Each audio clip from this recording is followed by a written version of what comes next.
दोस्तों, यह कहानी एक आत्मा के खून के बदले की कहानी है। चलिए इस कहानी को सुनते हैं। उससे पहले मैं आपको बताना चाहता हूं कि आप यह कहानी कितने बजे, किस जिले या किस गांव से सुन रहे हैं, हमें कमेंट करके जरूर बताएं। चलिए कहानी पर वापस आते हैं बिना टाइम गवाएं। कार्तिक की दूसरी शादी हुई है और वह दुल्हन को लेकर वापस घर आता है। बहू, तुम्हारा इस घर में हार्दिक स्वागत है। अपने शुभ क्यूदमों से इस घर में प्रवेश करो। वृंदा की सास ने उसका स्वागत करते हुए कहा। वृंदा ने अपने पैर आगे बढ़ा दिए थे। वृंदा को पैर बढ़ाते हुए महसूस हुआ कि मानो कोई उसके पैर पकड़कर क्यूदमों को आगे बढ़ने से रोक रहा है। वृंदा ने इसे अपने मन का वहम मानकर पैर आगे बढ़ा ही दिए थे। वृंदा अपने पति कार्तिक की दूसरी पत्नी थी। कार्तिक की पहली पत्नी निशा ने आत्महत्या कर ली थी। लोगों का कहना था कि उसका मानसिक संतुलन सही नहीं था। आत्महत्या अक्सर ऐसे लोगों की अंतिम स्थिति होती है। निर्धन मां बाप की बेटी वृंदा के लिए जब अच्छे कमाते खाते कार्तिक का रिश्ता आया तो वृंदा के मां बाप ने तुरंत यह रिश्ता स्वीकार कर लिया।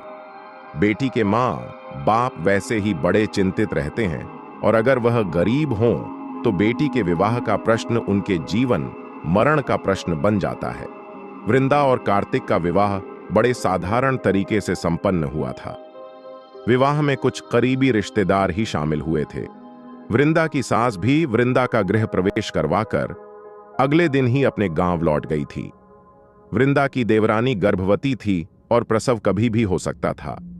बिना गृहिणी के कार्तिक का घर मकान बन गया था और कार्तिक के 3 वर्षीय बेटे अमन की देखभाल का प्रश्न भी था। अतः जैसे ही वृंदा के मां बाप ने रिश्ते के लिए हामी भरी, कार्तिक के मां बाप ने बिना वक्त गंवाए वृंदा और कार्तिक की शादी करवाने का फैसला ले लिया था। नवविवाहित वृंदा पर विवाह के अगले ही दिन से घर गृहस्थी की पूरी जिम्मेदारी आ गई थी। वृंदा अमन और अपने घर की अच्छे से देखभाल करने की कोशिश कर रही थी। वैसे भी सौतेली मां को पग पग पर परीक्षाओं से गुजरना होता है। वृंदा जब से इस घर में आई थी उसके साथ बड़ी अजीब अजीब सी बातें हो रही थीं। वृंदा अपने कपड़े अलमारी में तह करके रखती, लेकिन कपड़े कभी वृंदा को डाइनिंग टेबल पर रखे हुए मिलते, कभी सोफे पर मिलते, कभी छत पर मिलते। किचन में से कभी सब्जियां गायब हो जाती। एक दिन तो वृंदा जब नहा रही थी, नल से पानी की जगह रक्त आने लगा। वृंदा चिल्लाते हुए बाहर आ गई थी। बाथरूम के नल में पानी नहीं आ रहा। बदहवास सी वृंदा कार्तिक को बस इतना ही कह पाई थी, 1 मिनट चेक करके आता हूं। ऐसा कहकर कार्तिक अंदर चला गया था। नल में तो पानी आ रहा है। कार्तिक अंदर से ही चिल्लाया।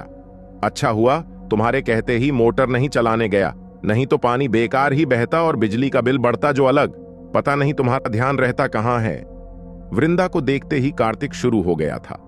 बाथरूम में सब कुछ सामान्य स्थिति में था। वृंदा कुछ नहीं बोल सकी। कितनी ही बार वृंदा को छत पर किसी के चलने की आवाज आती।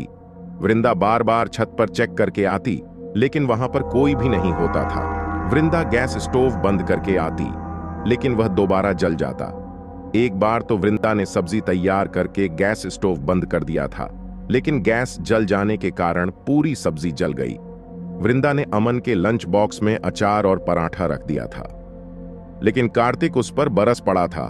गमवार हो, कोई काम ठीक से नहीं कर सकती। भन्नाता हुआ कार्तिक अपने ऑफिस चला गया था। वृंदा दुखी होकर डाइनिंग टेबल पर बैठ गई थी।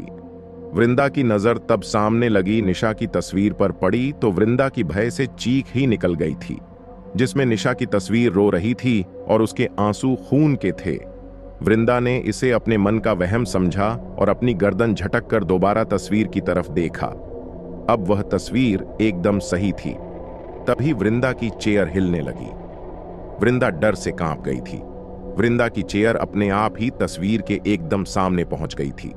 डर से वृंदा की घिघी बंध गई थी और वृंदा के मुंह से चीख भी नहीं निकल पा रही थी। उसने चेयर से उठकर भागने की कोशिश की, लेकिन जैसे वह चेयर से चिपक गई हो। कौन है यहां? वृंदा ने जैसे तैसे पूछा। वृंदा पसीने पसीने हो गई थी। उसका दिमाग सुन्न हो गया था। तभी निशा की तस्वीर से खून की बूंदें टपकने लगीं और फर्श पर गिरने लगी। मैंने आत्महत्या नहीं की थी। फर्श पर खून की बूंदों से लिखा हुआ था, निशा दीदी, आपने आत्महत्या नहीं की थी। अगर आप निशा दीदी ही हो तो सामने आओ, वृंदा ने कहा। तस्वीर में हलचल सी होने लगी थी। तस्वीर देखते ही देखते एक निशा के रूप में बदल गई। हाँ वृंदा, मैंने आत्महत्या नहीं की थी, निशा कहने लगी। निशा अभी भी हवा में ही थी, वैसे भी आत्मा तो हवा ही होती है। फिर? आश्चर्यचकित वृंदा ने पूछा। कार्तिक के किसी लड़की से प्रेम संबंध थे। मुझे जैसे ही पता चला मैंने कार्तिक को समझाने की कोशिश की, निशा की आत्मा ने कहा। किस लड़की के साथ संबंध थे? वृंदा ने पूछा। उस लड़की का अब विवाह हो चुका है। कार्तिक ने उसे भी अंधेरे में रख रखा था, उसका नाम जानने से अब कोई फायदा नहीं, निशा की आत्मा ने कहा। समझ गई, लेकिन आपके साथ क्या हुआ था? वृंदा ने कहा। कार्तिक के प्रेम संबंध को लेकर मैं बहुत परेशान थी। उन्हीं दिनों घर के दरवाजे पर किसी ने दस्तक दी। मैंने दरवाजा खोला तो एक साधु थे। वह साधु भिक्षा मांग रहे थे। उन्हें देखते ही मैं दरवाजा बंद करने लगी।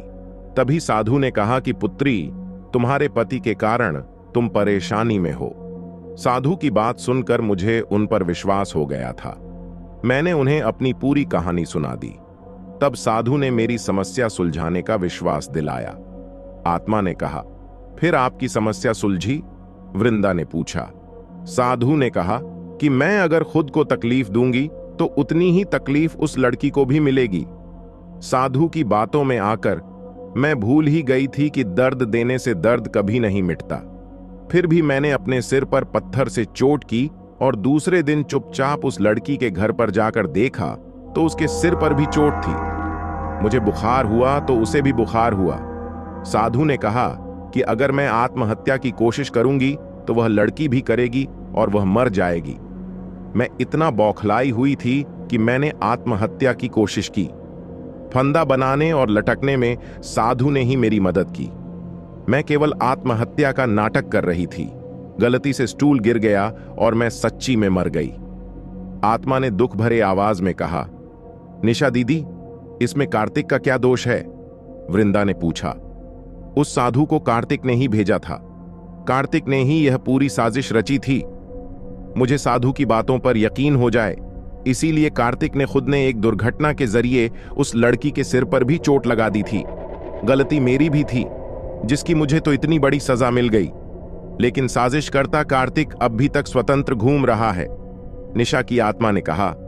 दीदी, आप फिक्र मत कीजिए, आपको न्याय मिलेगा और कार्तिक को दंड, वृंदा ने कहा। वृंदा ने पुलिस को सारी घटना से अवगत करवाया। वृंदा की मदद से वह साधु पकड़ा गया। साधु, जो कि स्वयं एक हिस्ट्री शीटर था और साधु के वेश में रह रहा था, उसने पुलिस के डंडे पड़ते ही सबको चुगल दिया। कार्तिक भी पकड़ा गया। निशा की आत्मा न्याय पाते ही मुक्त हो गई और अपने बेटे की जिम्मेदारी वृंदा के हाथों में देकर प्रसन्नतापूर्वक दूसरी यात्रा पर निकल गई।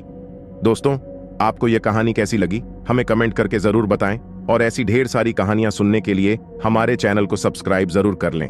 धन्यवाद। मिलते हैं